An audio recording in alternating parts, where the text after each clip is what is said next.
En este vídeo vamos a hablar sobre el concepto abstracto de colección.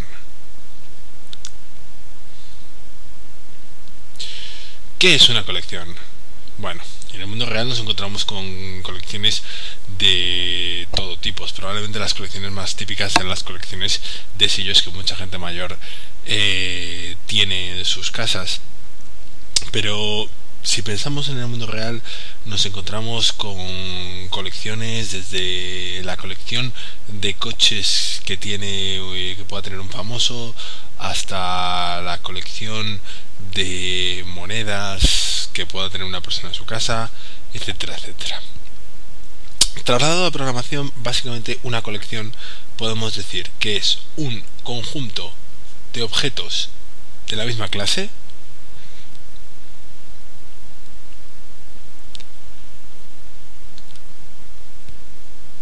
a los que nos referimos de una manera única, es decir, todos estos objetos formarían una colección.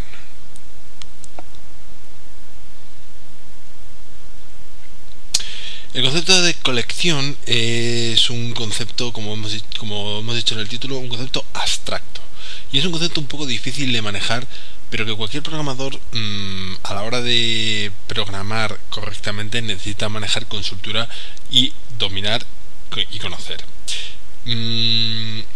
Vamos a pensar en colecciones aplicables al mundo de la informática. Por ejemplo, podemos pensar, imaginemos en una universidad que quiere tener almacenados datos sobre cada uno de sus estudiantes.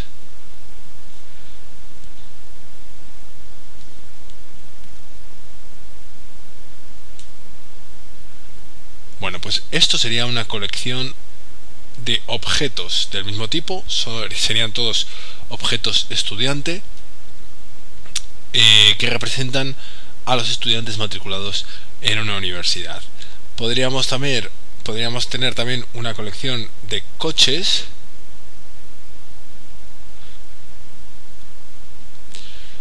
por ejemplo, un par de coches. Estos son los coches que tengo en mi propiedad. Podríamos pensar también en una colección, imaginemos cuadros de Picasso, por ejemplo. Estos serían cuadros de Picasso.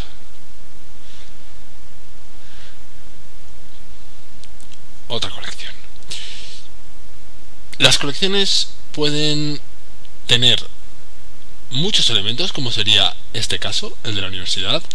Hay muchos objetos de estudiante dentro de una universidad. Pueden tener menos elementos. Este sería mi ejemplo, el ejemplo de los coches que tengo en el garaje, solo 2.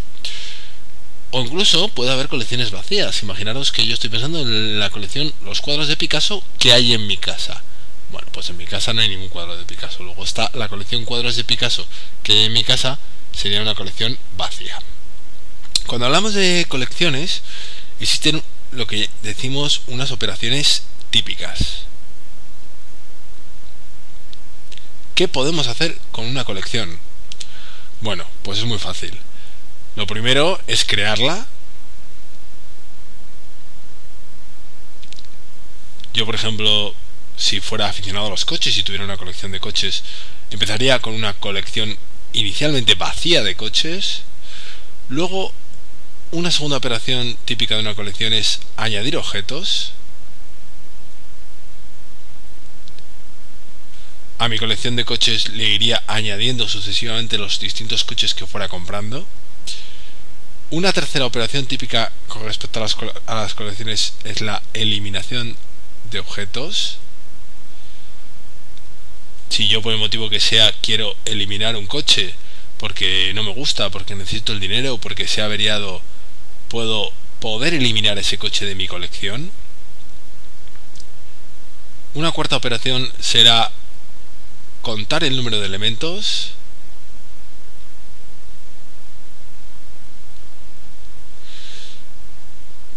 Más operaciones que se nos ocurren podría ser ordenar la colección según un criterio. Por ejemplo, yo podría, por el motivo que fuera, que me interesara ordenar todos los objetos estudiante que hay en una universidad por edad o por curso. Decimos que estas son operaciones típicas de una colección. Todos los lenguajes de programación, todos, o mejor dicho, todos los lenguajes de programación orientados a objetos, tienen una clase, una o más de una, pero al menos una, que lo que representa es una colección. En Java, esa clase la conocemos como ArrayList.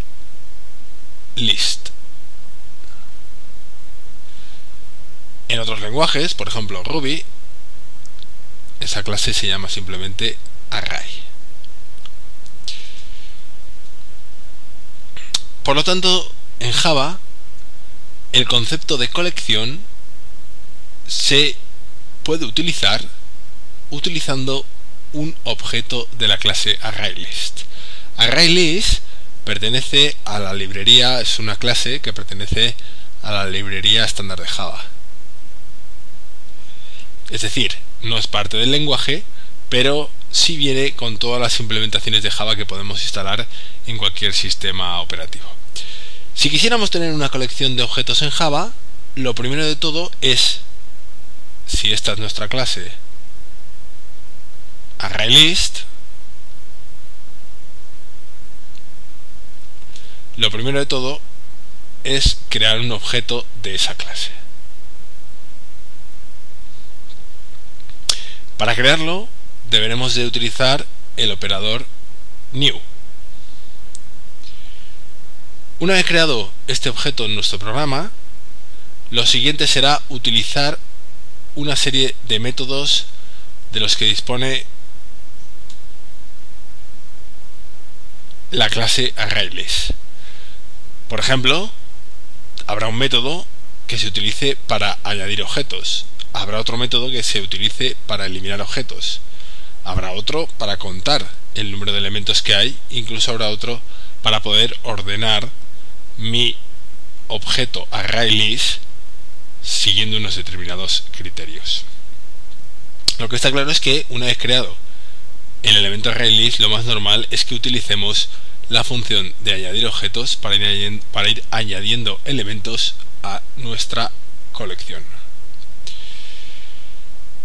¿Qué sucede con las colecciones? Las colecciones, y en este caso la clase, los objetos de la clase ArrayList, se caracterizan por una cosa: el número de elementos que pueden contener no es fijo. Es decir, si nosotros tenemos un programa que es lanzado a ejecución, en los diferentes momentos de ese programa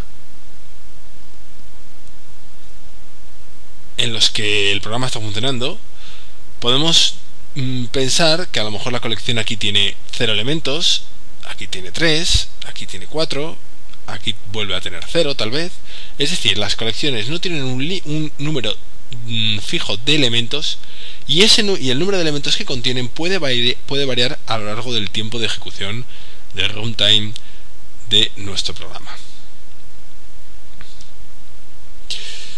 Por eso, por el hecho de que este número de elementos pueda variar a lo largo de la ejecución de un programa, no es buena idea pensar: si yo necesito que una clase tenga varios objetos, almacene varios objetos de la misma clase, me voy a crear tantos atributos de esa clase.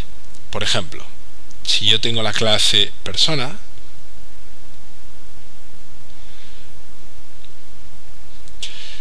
si yo quiero tener un atributo que sea nombre, pues muy fácil. Private string nombre.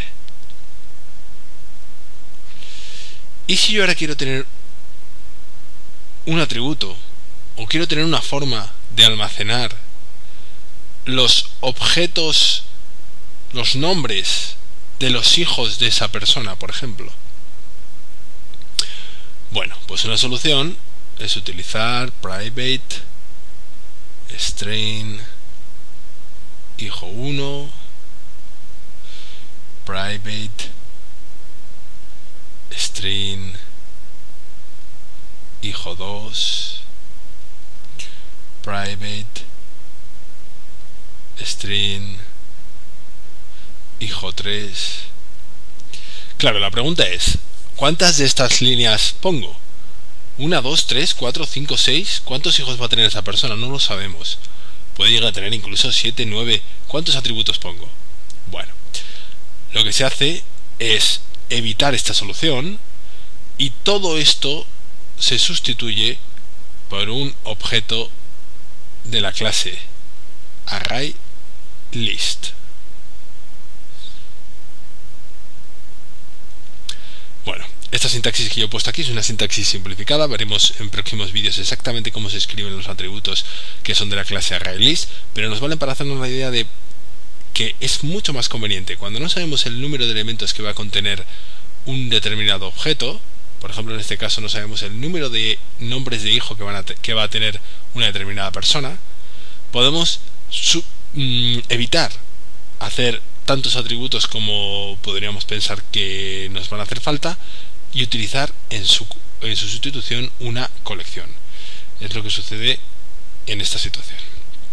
En definitiva, la clase ArrayList lo que permite es almacenar un conjunto, como tenemos aquí, de objetos, y ojo, muy importante, tienen que ser todos de la misma clase. Como digo, un conjunto de objetos ordenado de objetos de la misma clase. Si pensamos en el mundo informático, en vez de estos ejemplos que se nos ha ocurrido aquí, ejemplos de colecciones en aplicaciones informáticas, pues por ejemplo, los calendarios electrónicos que utilizamos en los móviles o en Google Calendar, pues esos calendarios tienen una colección de eventos, es decir, cada una de las notas que tiene el calendario. Una tienda online va a tener una colección de productos que vende. Un centro escolar va a tener un programa de gestión informático y en ese programa va a tener una colección de los alumnos que están matriculados. Es decir, como vemos, las colecciones es un concepto que se aplica al mundo real, pero también se aplica evidentemente a los programas informáticos.